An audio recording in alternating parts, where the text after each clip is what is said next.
Europe 1, bonjour. Samuel Etienne.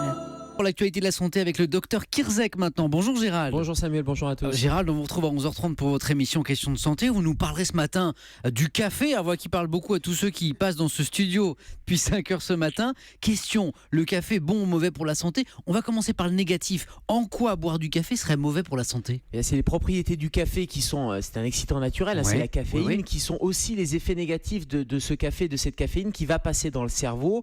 Et cet excitant naturel, eh bien, quand il fait trop son travail, il va tenir trop en éveil, et d'où les troubles du sommeil par exemple, mais c'est la diminution aussi qualitative du sommeil. Et puis là on vient de parler de sportifs de haut niveau. Oui. Et bien justement les sportifs le savent, ça fait tachycarder, ça augmente la fréquence cardiaque, et donc les sportifs ont tendance à limiter leur consommation de café parce que sinon il y a un certain nombre de troubles cardiaques qui peuvent gêner l'effort par exemple. Donc voilà pour les effets négatifs qui sont liés à une non-modération de consommation de café. Et justement, quelle dose journalière il ne faudrait pas dépasser? Alors il y a des doses journalières pour la population standard. Alors on ne parle pas du sportif, on ne parle pas des futures mamans. Et pour quelqu'un comme vous et moi, c'est 400 mg de caféine. C'est 4 expressos par jour. Ouais. Ou si vous préférez du café filtre, c'est 2 mugs de café parce qu'il y a une quantité de caféine plus importante. Donc 400 mg de caféine, mais attention aussi à la caféine cachée. Il n'y a pas que dans le café, même si 80% des apports, c'est le café qui apporte la caféine.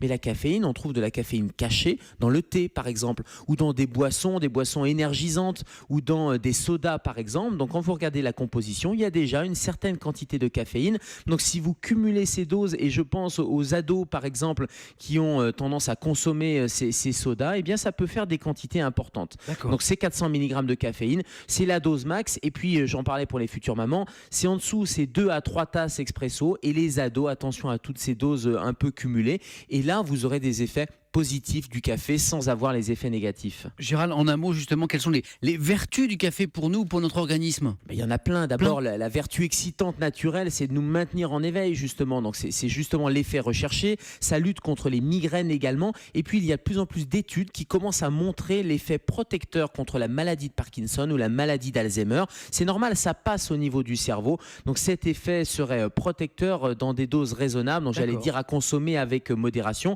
Et puis on en parlera tout à l'heure dans Question de santé à 11h30. On n'est pas tous égaux face au café et face à cette sensibilité. Et je vous expliquerai pourquoi certains sont plus addicts à la caféine que d'autres. Il y a une raison génétique. Je pense que ça va parler à beaucoup d'entre nous. Merci beaucoup.